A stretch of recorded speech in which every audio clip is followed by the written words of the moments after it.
so did Gregory. You know? So with Gregory, was it like, did it start in the 70s? Did it start in the 80s? Like, Well, I lived in America from 79 to 90 something, 96. You know, so I was not aware of when them start. But when I came to Jamaica, I saw Gregory. Gregory ball them big and everybody was like some big mob. Gregory serious when it come to him by a big stem and just throw that. But beneath the glamour and fame, Gregory was battling a dark and relentless adversary, crack cocaine.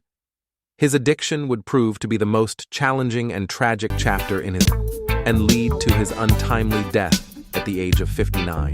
Gregory Isaacs, known as the Cool Ruler, is a legendary figure in the history of reggae music. His voice, smooth as velvet, and his trademark appearance, dressed with style and exuded charisma, always crowned with a fedora, made him instantly recognizable as the bad boy who sang for the ladies. With a voice like silk, he crooned his way into the hearts of millions. Gregory Isaacs was born in the gritty Fletcher's Land community in Kingston, Jamaica. From humble beginnings, he developed a rich love for music.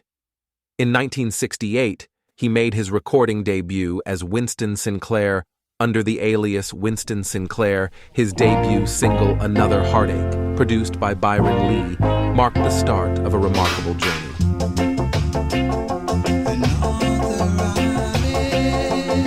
Gregory then joined forces with Errol Dunkley to create the African Museum record label and shop.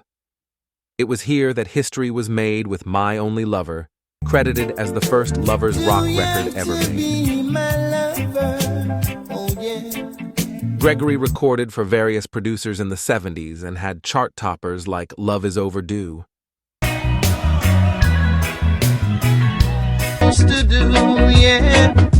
Now that my line records, and appeared in the film Rockers, in which he performed Slave Master.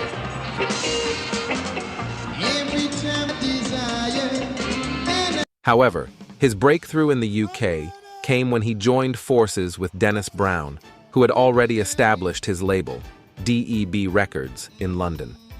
The Mr. Isaacs album introduced Gregory to UK audiences and laid the foundation for lovers rock's enduring popularity. With his newfound international success, Gregory's star continued to rise. His captivating performances not only showcased his incredible voice, but also his magnetic stage presence, drawing fans worldwide. While his music was making waves, Gregory's personal life was also evolving. He met the love of his life, June Wyndham, in 1981, whom he would later marry. Despite being a loving husband, Gregory's cocaine habit was spiraling out of control. June eventually discovered his addiction, which shattered their relationship. June, along with his mom, raised 10 of Gregory's 12 children from other unions which preceded the marriage. In the 1980s, cocaine use was on the rise, even in Jamaica. The upper class had easy access to this powerful drug, and Gregory was no exception. Cocaine found its way into his life, and soon it consumed his personal life and his career. It's challenging to pinpoint the exact moment Gregory Isaacs fell into the clutches of drugs, but it's widely believed to have started when he signed his first international record deal with Virgin Records subsidiary in 1978. June recalled how the Cool Ruler battled his demons, without success, as she witnessed the carnage of a crack cocaine addiction firsthand. At times, the White Lady was his wife, and she felt like a spurned mistress. Though the two did not have any children together, June said 10 of his children lived with them, and he tried to hide his activities from them. But his habits were never hidden from him. Speaking to the Jamaican Gleaner, June said she decided to face her husband following a series of strange behaviors. He would be missing in action from home for 2 or 3 days, and when we find him, he had some sleazy excuses. And then there were excess withdrawals from the bank, she said. At the time, I wasn't aware of what was happening until someone told me, and I actually went on the scene and saw him.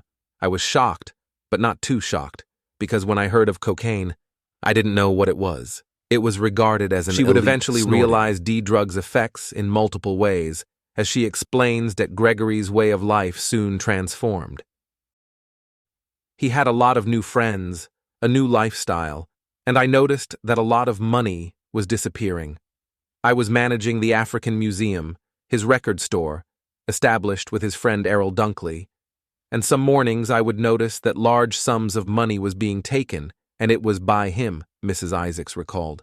The cocaine addiction made for a hellish lifestyle, replete with manic episodes, crippling insomnia, and drug-fueled confrontations.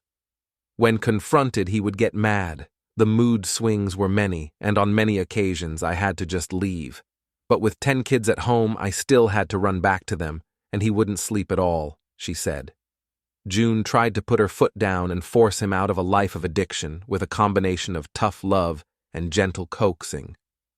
Gregory's addiction escalated further when he signed with Island Records in the early 1980s. His breakthrough album, Night Nurse, became a global sensation while he struggled with drug-related legal trouble.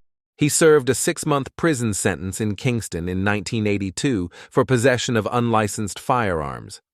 Isaacs claimed that he had the weapons only for protection, but it emerged that this was his 27th arrest. After his arrest, it was rumored that he had become involved in drug dealing and was addicted to crack. He celebrated his release from prison with his second album for Island, Out Day, in 1983.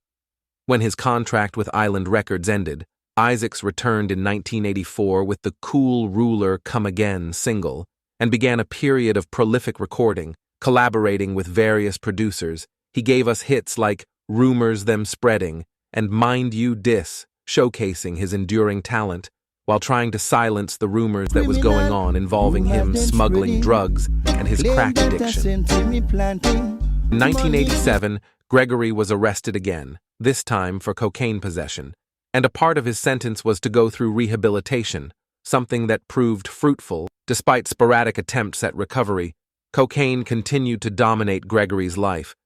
In early 1988, he released the single Hard Drugs on the Tappa label, a courageous move that highlighted the devastating impact of addiction on his life and career. Well, me, the man, have been through a lot of things still differently out there. Like getting involved, I was charged for 2 guns already.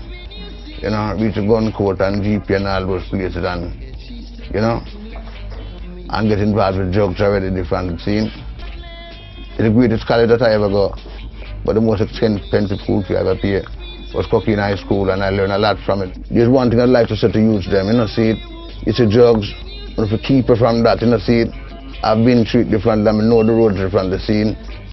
It's dangerous, you know, so you might talk about scene and guns, eat after that too. In the 1990s, Gregory Isaacs' drug addiction had a major impact on his voice, with most of his teeth falling out as a result.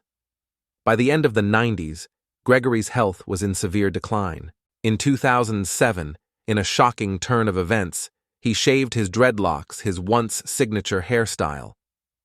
The following year, doctors discovered a tumor in his lung, but Gregory kept it as a secret.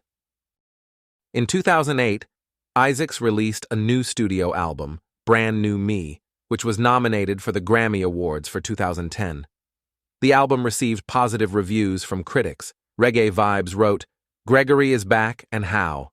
Brand New Me is a very suitable album title for the Cool Ruler's new album." Although Gregory could score a few more Jamaican chart hits, while recording for the British label Acid Jazz, who opened a recording studio in Jamaica and launched the singing career of his son Kevin, but Gregory continued to use drugs. This resulted in several patchy releases and a reputation for fate had one more cruel twist in store. Gregory was diagnosed with lung cancer, a battle he fought privately. Gregory passed away on October 25, 2010, at the age of 59, leaving behind a legacy of music and memories, as well as a story of resilience and struggle against addiction. Gregory Isaacs' life was a testament to the power of music and the human spirit, but it also serves as a stark reminder of the destructive force of addiction.